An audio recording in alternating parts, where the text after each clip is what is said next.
میں کہنا چاہتا ہوں اس سے برا حال، اس سے بری صورتحال پاکستان کی ہسٹری میں ہو نہیں سکتی. آپ بریک لیتے ہیں. ہاشمی صاحب ہیں یہ جو آپ ساری باتیں کر رہے ہیں، اور پھر خاص طور پہ یہ کہ عوام، یہ جو ترامیم ہے اس میں سے عوام کے لیے کیا تھا، اور یہ جو آپ نے استثناء والی بات کی، ایک وقت تو ایسا بھی تھا کہ آج کے وزیر اعظم کہا کرتے تھے کہ آج کے صدر پاکستان کا وہ احتساب کریں گے گلیوں میں جا کے. یہ بات ایک بریک کے بعد نہال ہاشمی صاحب سے پوچھتے ہیں. Welcome back. نہال ہاشمی صاحب، آپ کو یہ جو بات انہوں نے، یہ تو وزیر اعظم صاحب کہا کرتے تھے نا کہ احتساب کریں گے زرداری صاحب کا، شہباز شریف صاحب، تو یہ انہی صدر صاحب کو استثناء مل گیا، اسی پارلیمنٹ میں دے دیا. تو یہ کیسے وہ احتساب تو اب ناممکن ہو گیا؟ اور جو یہ بات کر رہے ہیں کہ آئینی ترامیم سے کے بعد یہ ججز آپ من پسند لگا رہے ہیں، نون والے اپنے، پیپلز پارٹی والے اپنے، تم میرا جج لگا دو، میں تمہارا جج لگا دوں گا. دیکھیے، ایک میرے بھائی نے، حلیم چھوٹا ہے، اچھا بچہ ہے، اس نے ایک بات کی ہے کہ قاضی فائز عیسیٰ کا نام میں نے کیوں نہیں لیا. دیکھیے، قاضی فائز عیسیٰ کے نام ابھی لوں گا میں، مگر ان کا ایک اپنا فیلیور ہے. ان کو چاہیے تھا کہ اپنے پارٹی الیکشن کرواتے، جیسا بھی پارٹی الیکشن کرانا تھا، ایک ان کو انوائٹ کرتے الیکشن کمیشن کو ایز آبزرور، اور ایک طریقہ کار کے تحت الیکشن کراتے. انہوں نے الیکشن نہیں کرایا. جب انہوں نے الیکشن نہیں کرایا تو قاضی فائز عیسیٰ نے نہیں، الیکشن کمیشن آف پاکستان نے ان کی جو اس وقت کی رجسٹریشن تھی اس کو ایبینس میں ڈال دیا. اور پھر جب وہ چیز معطل ہو جاتی ہے، ایبینس میں جاتی ہے، تو پھر اس کا نشان جو ہوتا ہے رہتا نہیں ہے. تو پھر ان کا نشان نہیں رہا، وہ لے کے اس کو کورٹ میں آئے. جب کورٹ میں آئے تو پھر وہی فیصلہ کرنا ہوتا ہے کورٹ نے جو آئین اور قانون کہتا ہے. اس کے علاوہ انہوں نے پھر قاضی فائز عیسیٰ کے ساتھ جو خان صاحب نے اور علوی صاحب نے اور اس دور کے لوگوں نے کیا، وہ تاریخ کا حصہ ہے. پوری دنیا میں ہمیں شرمندگی اٹھانی پڑی کہ ایک جج کے اہلیہ کو، ان کی مسز کو بلایا گیا اور جس طرح سے توہین آمیز رویہ اختیار کیا گیا ان کے ساتھ، اور وہاں سے تقسیم ہوتی ہے عدالت. ایک طرف وہ لوگ آ جاتے ہیں جو حق پہ ہوتے ہیں، اور ایک طرف وہ لوگ آ جاتے ہیں جو قاضی فائز عیسیٰ کو ہر حال میں بائی ہک اور بائی کروک نکالنا چاہتے ہیں، ان کو بدنام بھی کرنا چاہتے ہیں، ان کو کرپٹ بھی کرنا چاہتے ہیں. میں ذاتی طور پہ میں کہہ سکتا ہوں، میرے کوئی عزیز دوست رشتہ دار نہیں ہے، کہ قاضی فائز عیسیٰ ایک لینڈ مارک جج تھے. انہوں نے کمال کی ججمنٹ دی ہے. انہوں نے فیض آباد دھرنا کیس میں جو ججمنٹ دیے تھے فیض حمید کے حوالے سے، انہوں نے سارے جو موب لنچنگ تھا اس کے حوالے سے جو انہوں نے ججمنٹس دیے، وہ تاریخ کا حصہ ہے. انہوں نے جس طرح سے بتایا تھا، جس طرح سے کوئٹہ کے دھماکے کے اوپر انہوں نے ایک ان کی رپورٹ ہے، وہ بھی ایک قابل فخر حصہ ہے. اب رہ گیا، میرے بھائی کہہ رہے تھے کہ ہمارے ریزرو سیٹ کو آگے پیچھے کیا گیا. تو جناب، آپ ریزرو سیٹ لے کے سب سے پہلے پشاور ہائی کورٹ گئے. پشاور ہائی کورٹ نے اس کو ٹرن ڈاؤن کر دیا. انہوں نے کہا نہیں، آپ کا رائٹ نہیں ہے. اور کیوں نہیں ہے؟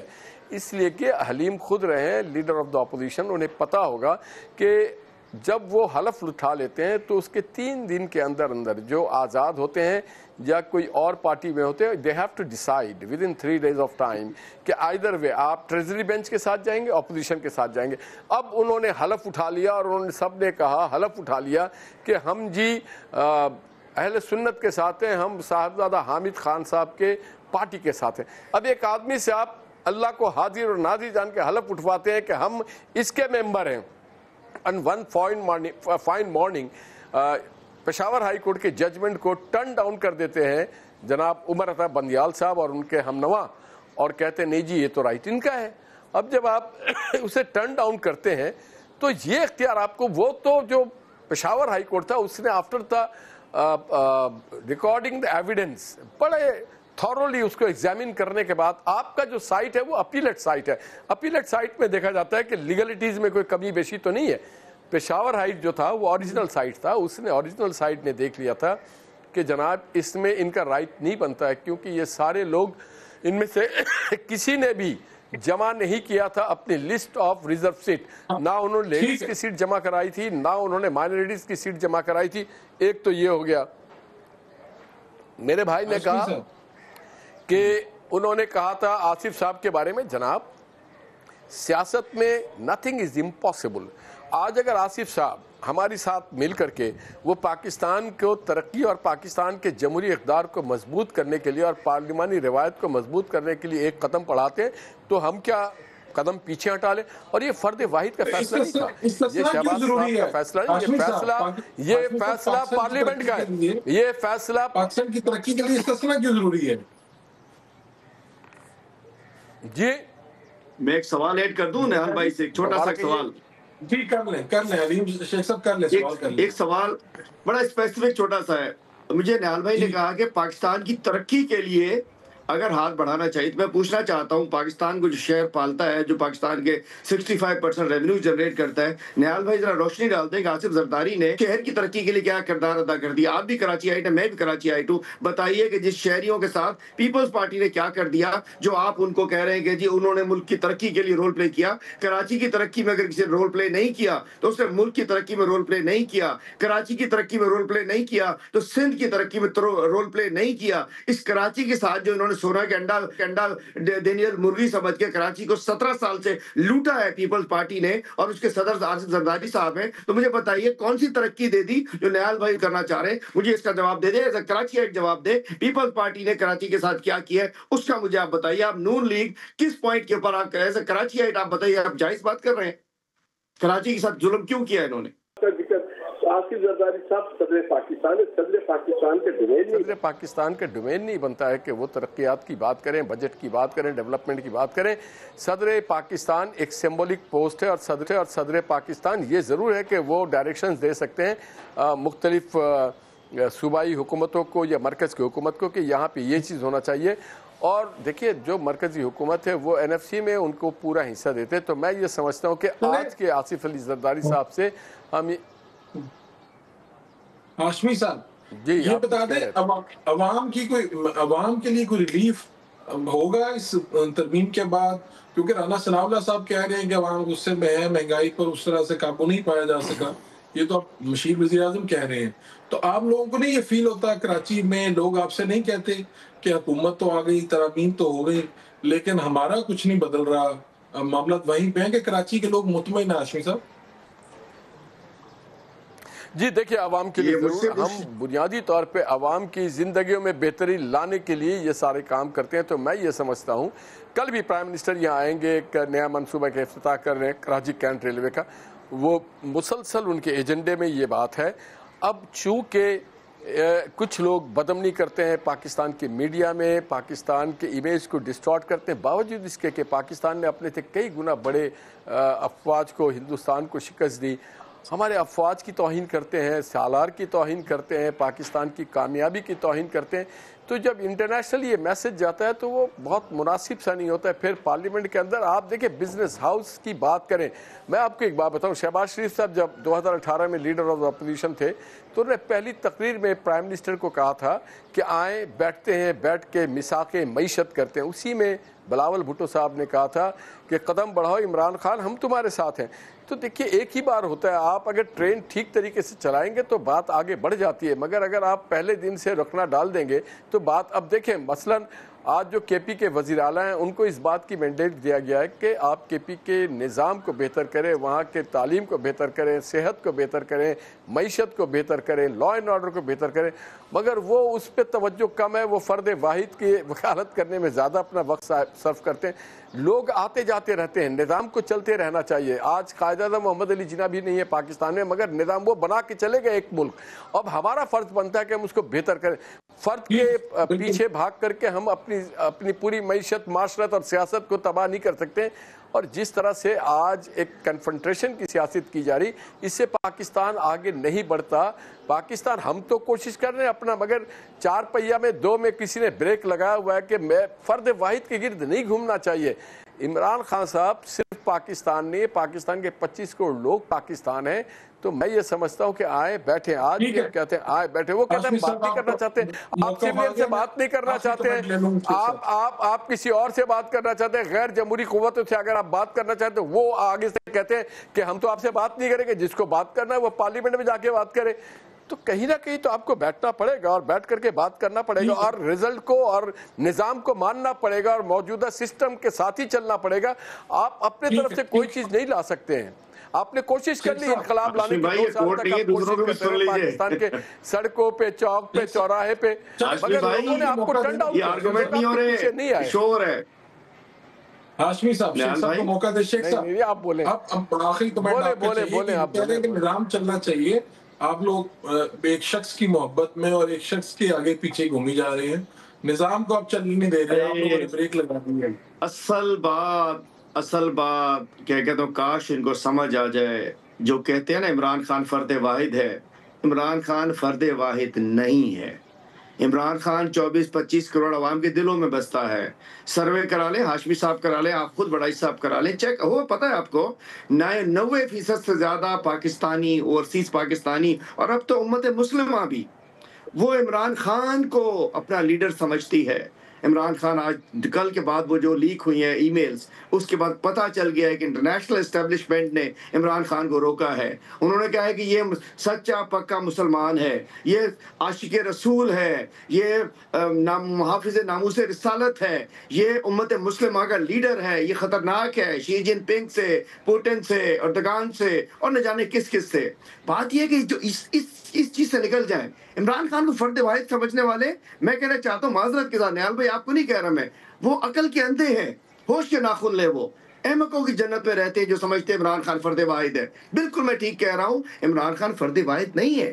عمران خان اس عوام بتاتی ہے, عوام ثابت کرتی ہے, ہر جگہ ثابت ہوتا ہے, اس لیے کہ وہ اس ملک کے لیے, اس قوم کے لیے, امت مسلمہ کے لیے, دین کے لیے وہ کھڑا ہوتا ہے. آج جیل میں پڑا ہے, نہ اس کے پلیٹلیٹس کم ہوئے, نہ اس کی کمر میں درد ہوا ہے. ان کے میں بات نہیں کروں گا, یہاں تو تھوڑی سی دم پہ پیر آتا ہے وہ بھاگ جاتے ہیں, جہاز میں چڑھ کے پلیٹلیٹ ساڑھے ڈگ پہ, جانو اے ہو گیا سانو او ہو گیا, ایسی دوڑ لگاتے ہیں. پھر جب ڈیل ہوتی ہے تو واپس آتے ہیں, بھاگتے ہیں, پھڑے جاتے ہیں, بھاگ جاتے ہیں, ڈیل کرتے ہیں, واپس آتے ہیں, پھر پھڑے جاتے ہیں, بھاگ جاتے ہیں, پھر ڈیل کرتے ہیں, واپس آتے ہیں. وہ ڈیل نہیں کرتا, وہ ہار نہیں مانتا, وہ کھڑا ہے, وہ مضبوطی سے کھڑا ہے. اس لیے وہ فرد واحد نہ سمجھو. عمران خان 25 کروڑ پاکستانیوں کی آواز ہے. عمران خان وہ ہے جس کے ساتھ پوری قوم کھڑی ہے. چلیں ٹھیک ہو گیا آپ کا نقطہ.